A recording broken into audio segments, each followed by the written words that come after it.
السلام عليكم ورحمة الله وبركاته. اللهم صل وسلم وبارك على سيدنا محمد أفضل الخلق وعلى آله وصحبه وسلم. النهاردة بقى إن شاء الله جايلكم بيوم جديد وفيديو جديد. طبعا بقى بصوا زي ما انتم شايفين بقطع بصل لما عينيا اتعمت النهاردة من كتر العياط. النهاردة هقطع بصل لمدة سنة كده جاي قدام. اول حاجه بقى عايزاكم النهارده تحطوا لايكات كتير قوي قوي على الفيديو، عشان فيديو النهارده عندنا عزومه. وبصوا تعبت فيها جدا جدا، بجهز فيها من امبارح، يعني مجهزه لها على بيات. فعايزاكم بقى تشجعوني وحطوا لايكات كتير قوي قوي قوي. والاهم كمان من ان انتوا تشجعوني وتحطوا لايك، ان انت تكتبي لي كومنت تقولوا رايك ايه في العزومه بكل صدق وكل امانه. يعني قولي لي رايك بكل امانه، اللي هو حلوه يا سماح ارفع الراس، لا وحشه ومش حلوه ومش عارف ايه، كان لازم تعملي ايه ومش لازم تعملي. بصوا قولوا لي الحقيقه، صرحوني النهارده. فيلا بينا نبدا ونشوف اول حاجه بنعملها ايه. اول حاجه طبعا زي ما انتم شايفين بعيط. اول حاجه معايا كميه بصل كتير قوي، ببدا ان انا افرمها في الكبه. انا اي نعم بفرم في الكبه مش على ايدي يعني، بس مجرد ما بمسك البصلايه اصلا واقشرها بتلاقيني ادمع. فاول حاجه انا معايا كميه بصل عايزه ان انا افرمها فرم ناعم، علشان محتاجاها ان هي تكون مفرومه ناعم قوي يعني. تمام. ده غير ان لسه في بصل هيتقطع بقى حلقات وتقطيع تاني وسط. وبصوا الدنيا بايظه على الاخر يعني. اول حاجه خلاص فرمت كده كميه البصل اللي انا عايزاها، هبدا بقى احط معاهم فلفل وكمان طماطم. دي كده تتبيله هعملها عشان للطيور اللي معايا النهارده. طبعا النهارده هنعمل اصناف كتير قوي قوي. النهارده بقى عزومه بجد كبيره، يعني فيها اكل كتير وفيها ناس كتير. وبصوا الحمد لله، الحمد لله انا شايفه ان هي يعني انا رفعت راسي انا رفعت راسي النهارده الحمد لله. طبعا خلاص كده فرمت الكميه كلها اهي. بصوا ما شاء الله صينيه بايركس كده كبيره. هبدا بقى ايه، احط الطماطم على الفلفل على البصل كله كده على بعضه، لان زي ما قلت لكم دي تتبيله بس. وبقلب بقى بايدي على اساس ان انا كده كده شغلي كله بايدي يعني، وانا كده كده ايدي نظيفه. هبدا بقى افرم بس كده، ونبدا نحط بقى عليها التوابل اللي انا محتاجاها دلوقتي. فل كده قوي. بصوا كميه ما شاء الله كتير. نزود بقى دلوقتي ملح، وهنزود فلفل اسود، وهنزود كمان بهارات. عندي طقم التوابل ده لما بقعد مثلا يوم ولا يومين ما اخدش من الحاجه اللي جواه، بلاقيه يتكتل كده جواه. يعني ممكن من طقم التوابل، ولا من عشان احنا في البرد والحاجه بتمسك في بعضها ولا ايه. معايا بقى ليمونه، هبدا ليمونتين هبدا ان انا اعصرهم على التتبيله دي كويس. طبعا طيور فاكيد زفاره، فعشان نمنع اي ريحه زفاره نعصر ليمونتين كده حلوين. جبت طبق من المطبقيه وهشيل شويه كده على جنب، هحتاجهم برضو دلوقتي. فيعني اخدت شويه على جنب، والباقيين في الصينيه البايركس زي ما انا عايزاهم، يعني في مكان تاني خالص او في حاجه تانية. هنا بقى جبت صينيه الومنيوم واسعه، ومعايا هنا بقى البط بتاعي طبعا متنضف ومغسول ومنقوع ومية مية من امبارح. هبدأ بقى ان انا اتبله. انا هعمل النهارده البط مشوي، مش هعمله مسلوق، ومش هعمله مثلا اللي هو بالطريقه العاديه خالص المصريه، لا هعمله مشوي. بس قبل ما اشويه هتبله وهدخله الفرن، بس لازم اسيبه يتبل مثلا بتاع ساعه ولا ساعه ونص ساعتين. بصي تبقي جدعه قوي لو سبتيه ليله كامله انت وشطارتك. يعني البط كمان بيتشوي. ناس كتير جدا بتقلق وتخاف تقولك مثلا هنشوي البط، طب هيغيب في السوا، طب هيستوي ولا لا. هيستوي، هيبقى زي الزبده. هتشوفي نتيجتي دلوقتي. بصي اول حاجه هتجيبي السكينه بقى وتبداي ايه، اغرزي او يعني اعملي كده فتحات في البط، بحيث ان انت تخلي اللحم بتاع البط يتشرب كويس من التتبيله، وفي نفس الوقت يسرع عمليه التسويه. تمام. خدت البط ركنته شويه في التلاجة عشان هيقعد مثلا بتاع ساعه، فمش عايزاه يبقى بره التلاجة عشان ما يبصش ولا يحمض يعني، ولا يجراله اي حاجه، فدخلته التلاجة اضمن يعني. هنا بقى جبت صينيه تانية وهبدا احط عليها الحمام. هنا انا كنت بشطف الحمام على طول اول باول، بشيله من خلطه النقع يعني اللي انا نقعاه فيها، وبشطفه وبحطه على طول هنا ايه، في الصينيه قدامي. وشويه التتبيله اللي انا شلتهم في الطبق هتبل بيهم برضو الحمام. هعمل برضو النهارده بقى حمام بطريقه تانية خالص. مش هعمل الحمام المحشي اللي بنسلقه في ميه والطريقه العاديه، لا ده حمام متبل محشي ومشوي في الفرن. حاجه كده ايه، عظمه على عظمه بجد.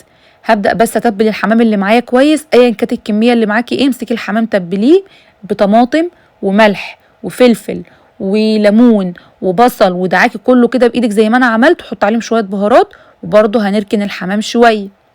بعد كده بقى معايا طبعا ده كله وانا عماله بتبل وبجهز الحاجات اللي عايز تتبل شويه وتتركن، لا اللي عايز يتنقع هنقعه، فاهمني؟ لسه ما دخلناش في الجد، لسه ما رحناش عند البوتاجاز، احنا لسه بنجهز كده ايه الحاجات اللي محتاجه الاولويه بنعملها الاول. تاني حاجه بقى طلعت حله اللبن من التلاجة، انا طبعا غاليه اللبن ده من امبارح، فكنت بشيل الوش بتاعه، وش اللبن. طبعا اللبن لما بنجيبه ونبيته يوم في التلاجة بيعمل وش اللي هي بتكون القشطة، فهطلعه علشان هحتاجه دلوقتي. اول حاجة بقى جبت 2 صينية كده، واحدة وسط وواحدة اصغر شوية، ومعايا هنا حوالي 2 كيلو رز ابيض مغسول ومنقوع بقالهم شوية صغيرين كده 10 دقايق في المية، وبعدين صفيتهم وجيت بقى علشان انقعهم. انا هعمل رز معمر 2 صينية، محبتش اعملهم النهارده في طواجن زي ما انا متعوده، انا معوداكم بعمل دايما الرز المعمر في طواجن اللي هو البرام يعني، بس النهارده بقى اللي عندي الطواجن بتاعتي حجمها صغير، بس عشان في عزومه بقى وبتاع، فهعمل صينيتين كده اللي هما الجرانيت دول، فعايزه الحجم يكون كبير شويه، فقلت اعمل في الصواني. مش مشكله صواني طواجن، المهم ان احنا نعمل الحاجه الصح والحاجه اللي تشرفنا بجد وخلاص. حطيت الرز، قسمت الكميه بتاعه الرز على الصينيتين، لازم طبعا اكون عارفه المقدار بتاعي مظبوط عشان الرز يكون مظبوط، ما يبقاش كتير على الصواني فيبقى حصى مني او يعجن او كده. وحطيت كمان اللبن، وهحط بقى سمنه بلدي، وهحط القشطه اللي انا شلتها من وش اللبن. لو كان عندي قشطه تانية من اللي انا مثلا بجيبها من السوبر ماركت كنت حطيت، بس للاسف ما كانش عندي. تمام. هسيب بقى الصواني دي تتنقع، انا بحب انقع الرز المعمر باللبن مش بالميه، بيدينا نتيجة افضل، بتبقى الرزاية كده شاربة من اللبن بدل ما تشرب من المية. في ناس بتنقعه بمية مثلا لمدة نص ساعة وبعد كده تصفي المية وتروح حاطة لبن، انا لا، انا بنقعه على طول مباشرة في اللبن، سيبه بقى نص ساعة ولا حاجة. تعالوا بقى هنا نبدأ ونقول بسم الله، واول حاجة نروح على البوتاجاز نعمل حشوة او خلطة الحمام. حطيت حلة على النار فيها شوية زيت، ومعايا برضو بصلايه، انا قلت لكم النهارده في حوار بصل كتير في الموضوع، انتوا عارفين البصل داخل في كل اكله، تحس ان هو حشري مش عارفه ليه. يلا هبدا بقى اقطع البصلايه كده على ايه تقطيع اللي هو الوسط العادي خالص يعني بتاعنا. انا هعمل دلوقتي خلطه الحمام اللي احنا هنحشيه بيها قبل ما نشويه في الفرن. تمام. بس البصل اللي معايا خلاص دبلت، معايا قرن فلفل، هقطع الفلفل ده كده برضو على ايدي تقطيع كده ايه صغير على قد ما اقدر. الفلفل مع البصل في خلطة الحمام وهم وهم وهم، ركزوا بس معايا كده في الخطوات، حاجات بسيطة بس صدقوني بتفرق جدا. معايا هنا على البلانشة الكبد بتاعة البط وكبد الحمام، يعني ما شاء الله كمية حلوة. هبدأ بقى اديلهم تشويحة كده مع البصل والفلفل، وهزود طبعا ملح وفلفل اسود وكمان بهارات، وطبعا سن التوم ده اساسي عشان الكبد دايما بتاعة الطيور بتكون فيها زفارة قوي يعني، فلازم سنة التوم تديلها طعم وريحة حلوة، وطبعا عصير الليمون اللي احنا دايما بنضيفه في الاخر. تمام. خلاص كده هسيبهم بقى شويه مع بعض كده، وبعد كده هضيف ليهم صويا صوص. دول كان اخر شويه عندي في الازازه مش مشكله، بس هم عملوا حوالي معلقتين. لازم الصويا صوص في خلطه حشو الحمام عشان تدينا اللون البني الحلو اللي احنا يعني بنبقى عايزين نوصله باي شكل من الاشكال، دي تكه حلوه قوي. هنا بقى هنزل بكميه الرز، النهارده كنت غاسله كميه رز كتير كده ونقعها مع بعضها، وكل ما كنت بحتاج حاجه كنت باخدها. رجيت شويه ميه في ازازه الصويا صوص بحيث انزل البواقي اللي فيها عشان خلاص بقى اترمت. فالحمد لله ان الشويه اللي كانوا عندي عملوا لي الكميه برضو او اللون اللي انا عايزاه. وهبدا بقى اقلب الرز مع الكبد اللي انا مقطعاها مع البصل والفلفل الاخضر. هنا بتبقى الخلطه بتاعتي ريحتها يعني بجد فظيعه، بتبقى حلوه جدا. خدوا بقى مني اخر حاجه معلقه عسل اسود. ناس كتير هتستغرب معلقه عسل اسود يا سماح في خلطه الحمام، يا نهار ابيض الخلطه هتبقى مسكره. لا بصوا، الملح اللي احنا حاطينه مع الفلفل الاسود مع الصويا صوص، الملح اللي فيها والطعم اللي فيها هيعادل الطعم المسكر اللي في معلقه العسل الاسود، هيعمل معادله كده، الطعم بتاعهم هيبقى حاجه كده ميكس ما بين الاتنين رهيب رهيب، زائد بيديله بقى برضو لون بني وحلو، بيسند مع الصويا صوص. تمام. فما تقلقيش خالص. انا خلاص حطيت الرز وحطيت الميه، وهسيب بقى الرز يتشرب الميه اللي انا حطيتها، واخدت الحله ركنتها هناك الناحيه التانية عشان عايزه العين الكبيره دي اولع عليها فهستخدمها النهارده كتير، فحطيت الخلطه على العين التانية اللي هناك. هنا بقى جبت حله تانية اكبر، حطيت فيها معلقه سمنه وعليها حبهان، ورق لورا، نص عود قرفه مستكه، ومعايا هنا 2 كيلو لحمه شرايح ستيك. هبدا ان انا يعني اشوحها او اديلها صدمه. انا النهارده هعمل لحمه بطريقه بصوا بس اول خطوه النهارده انا اتعجزت النهارده في طريقه اللحمه دي، بس مش مشكله همشي نفسي برضو. انا محتاجه مرقه، فكان لازم اضحي باللحمه ان انا اديلها سلقه، لكن انا لو بعملها في العادي من غير ما اكون عايزه المرقه انا مش كنتش هسلقها السلقه دي النهارده. تمام، كنت هشوحها بس، وقبل ما احط عليها اي ميه هشيلها.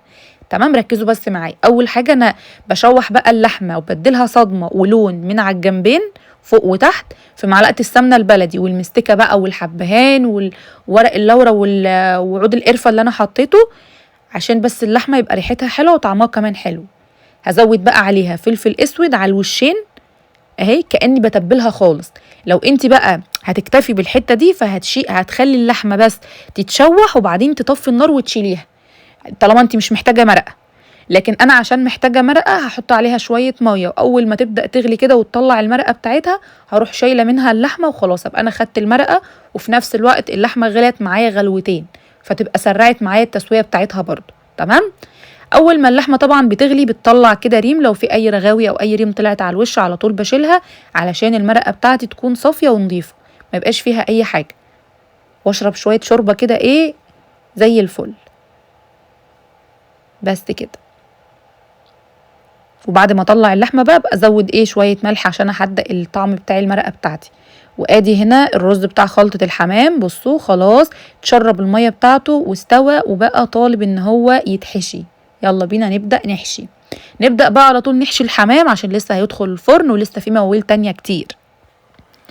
اول حاجه جبت صاج كده كبير شويه عشان الحمام اللي انا هحشيه على طول احطه في الصاج اللي هناك.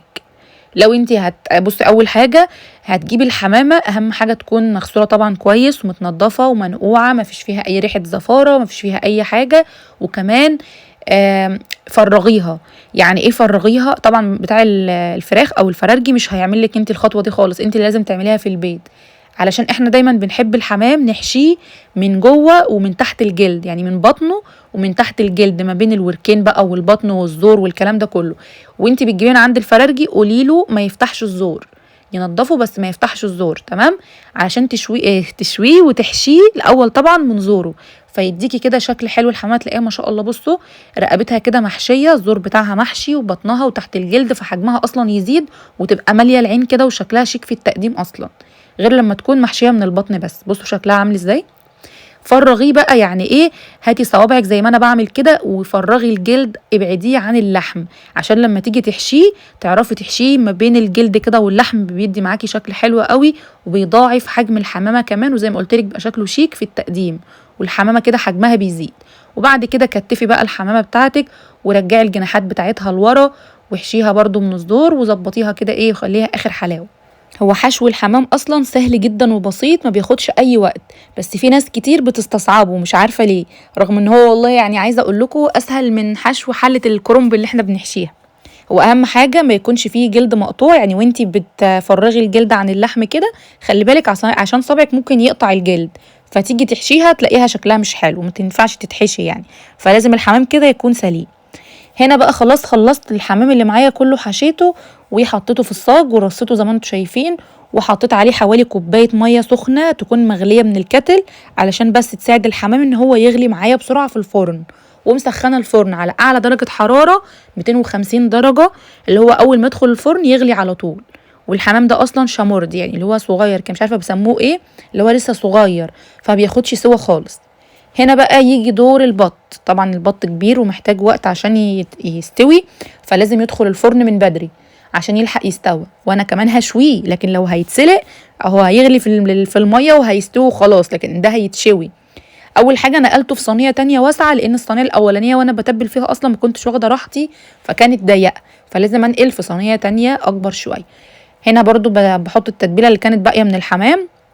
البط ده متبل تعتبروه بقى زي البط الدمياطي، بط متبل تتبيله مشويه، حاجه كده ميكس ما بين كله في بعضه، وهيدخل الفرن بس شويه ميه صغيرين. وكده كده بقى البصل بالتتبيله اللي انا حطاه هينزل ميه، والبط كمان هينزل سمانه وميه، فهيساعد على التسويه معايا بسرعه. اهم حاجه اغلف البط والحمام بورق فويل كويس. تمام. دخلنا البط الفرن ودخلنا الحمام الفرن، نيجي بقى نشوف ايه اللي بعد كده هنعمله. خلاص خلصنا من حاجتين، والتالتة كان نقع الرز المعمر. رابع حاجة بقى المحشي. جبت هنا بقى خضرة المحشي طبعا منضفاها وغسلاها وسايباها كده تتصفى. هبدأ بقى اقطعها على ايدي تقطيع ناعم خالص، يعني عايزة على قد ما اقدر يكون الخضرة يعني مش باين لها كده ملامح، ان هي ما تبقاش خشنة كده وكبيرة قوي، لا، تكون الخضرة اي نعم كتير في المحشي لان المحشي بيحب الخضرة كتير، بس في نفس الوقت التقطيع بتاعها ناعم. وادي هنا صينية واسعة، وجبت كمان شوية رز من المغسولين. انا بقول لكم النهارده غاسلة شوية رز كتير قوي قوي قوي، حطاهم في حلة قد كده اللي كنت سالقة فيها امبارح الكرنب. حطيت الرز وحطيت عليها الخضرة اللي انا قطعتها. هبدأ بس انضف المكان كده حواليا، ما بحبش اقف والمكان حواليا مبهدل خالص، ما بعرفش اشتغل. هنا بقى ادي التسبيكة بتاعتنا، مسبكاها من امبارح، حطيتها على النار عشان تسخن تاني، انا عاملاها من بالليل. تمام، اتسبكت وبقت زي الفل، بس انا قبل ما استخدمها لازم اسخنها عشان لو استخدمتها وهي ساقعة الخلطة هتبقى ساقعة كده ومدهنة ومش هتبقى حلوة. حطيت الكمية اللي انا شايفاها مناسبة، ولو احتجت هزود تاني بحيث ان انا اوصل لدرجة الحشو بتاع المحشي بتاعي. يعني انا عايزاه احمر، عايزاه نص نص، اللي انت عايزاه. هزود شوية ملح وشوية فلفل اسود وشوية شطة وشوية زيت عشان يخلوا الحشوة بتاعتي معايا من جوه المحشي مفلفل كده وبيلمع وحلو. خلاص قلبت كده الخلطة لحد ما ظبطت اللون بتاعها، انا بحب خلطة المحشي تكون لونها احمر قوي. هنا بقى جبت الحلة اللي هحشي فيها وهبدأ افرشها كده ورقتين خضر في قاع الحلة من تحت، وشوية اعواد كده من بتاعة خضرة المحشي كنت راكناهم على جنب عشان احطهم في ارضية الحلة برضو، عشان يحمولي اول طبقة من المحشي ما يتحرقش ولا ينشف ولا حاجة. لو الحلة اتحرقت او مش مشكلة، تيجي في شوية الكزبرة ويجوا في ورقتين اللي انا فرشتهم في القاع من تحت. وهبدأ الف المحشي بتاعي في السريع، وطبعا ببدأ رقم 1 باول طبقة من تحت او اول صف من تحت اللي هو باللون الاخضر.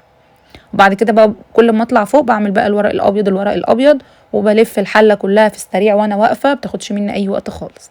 تمام.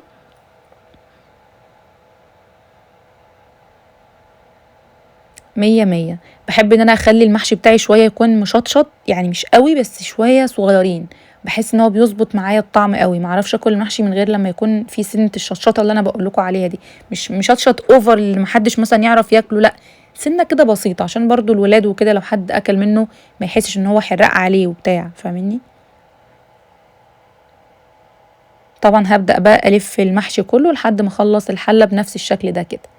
خلاص خلصت الحلة اهي، بقت معايا بالشكل ده. على الوش بتاعها بقى احط كده معلقتين سمنة بلدي علشان نظبط بقى التكات والحركات بتاعتنا، عشان يبقى المحشي بتاعنا لا يعلى عليه بمعنى الكلمة.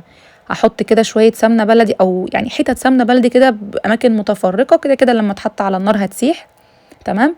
وحشيت كمان ممبار، يبقى معانا النهارده نوعين محشي، محشي كرنب وممبار، غير طبعا الحمام المحشي. الحمام كده كده ما مش انواع المحاشي النهارده الحمام داخل في انواع المحاشي وانواع الاطباق الرئيسيه اللي هي البروتين بقى اللي على السفره.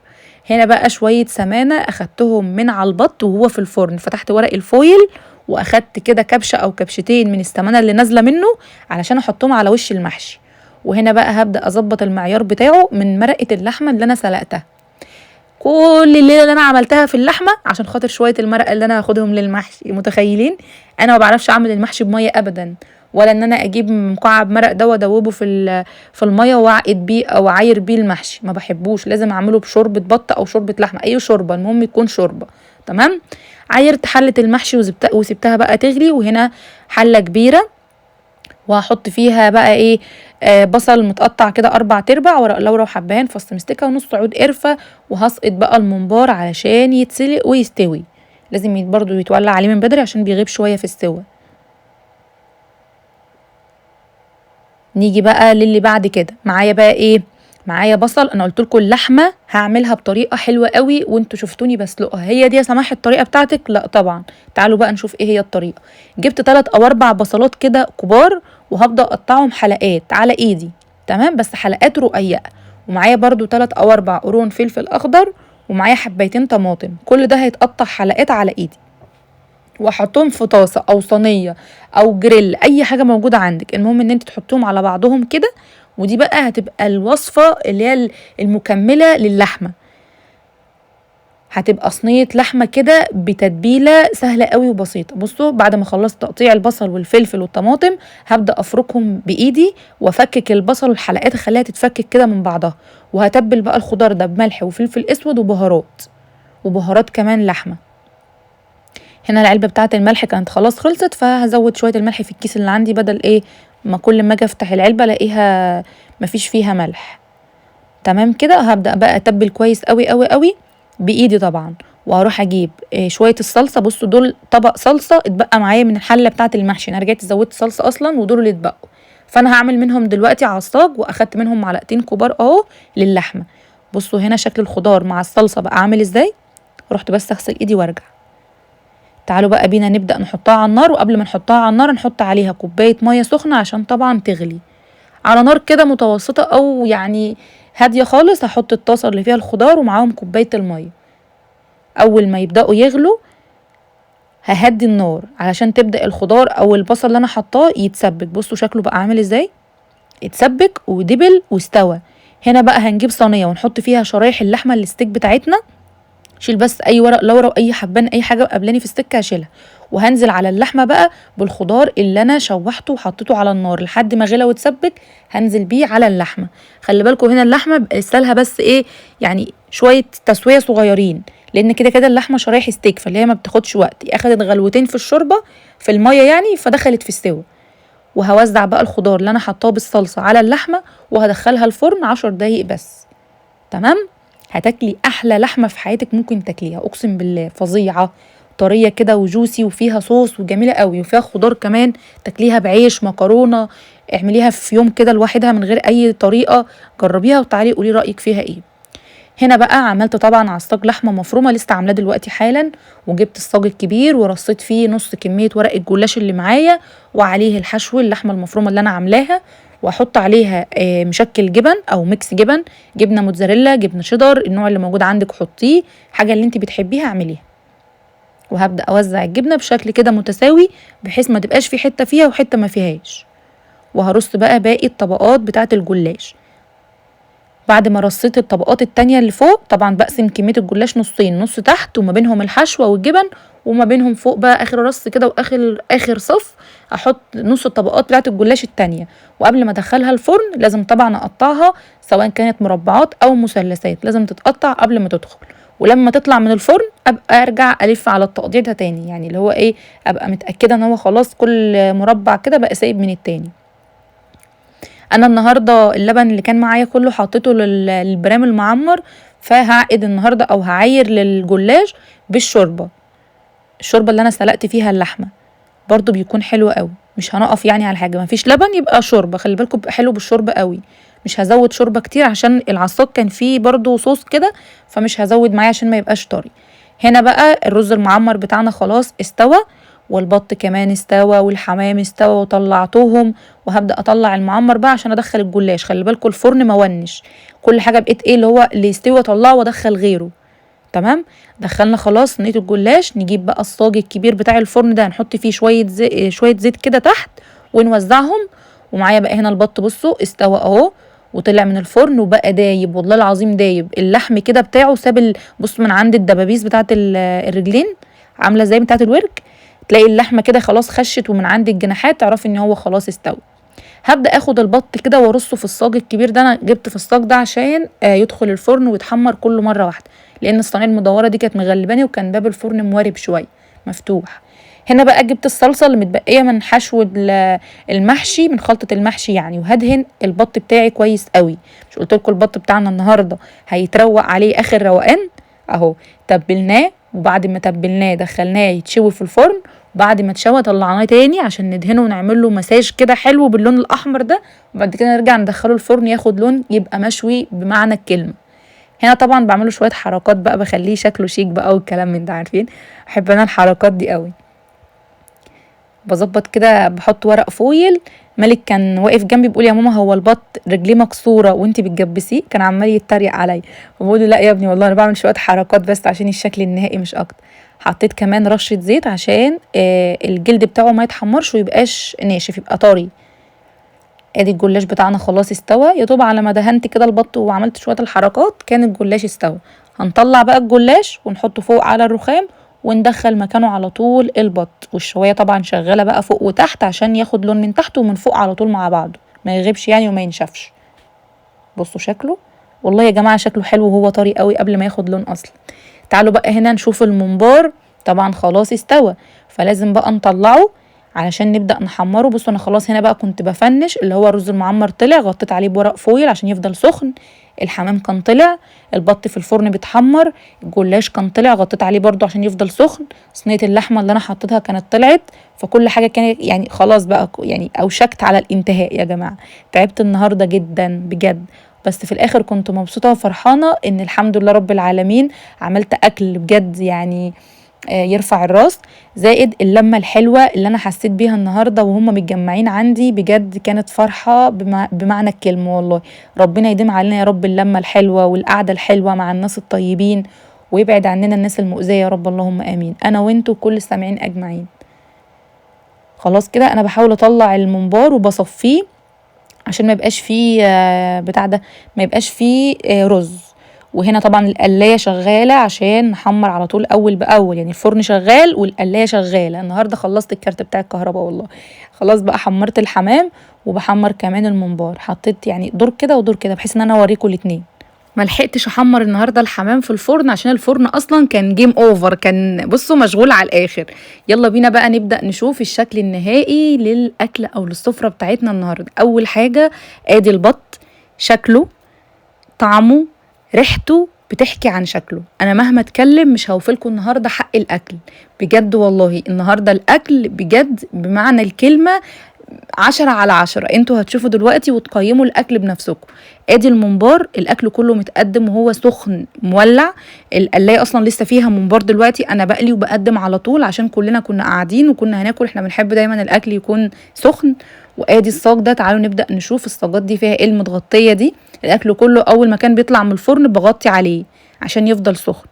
ادي الرز المعمر، وادي حلة المحشي. تعالوا بينا نبدأ نشوف المحشي الأول شكله ولونه عامل ازاي. بصوا حلة المحشي بتاعتنا، بصوا لا فيها بقى رز كده معجن ولا المحشي بتاعنا لازق في بعضه ولا الكلام ده كله، كل حاجة كده مفلفلة. وادي صينية اللحمة اللذيذة الفظيعة، بصوا واو واو واو بجد، واو من هنا للسنة الجاية. تحفة تحفة تحفة، انصحكم تجربوه. الاكل كله لسه مدخن رغم ان انا مطلعاه بقالي فترة ومغطية عليه.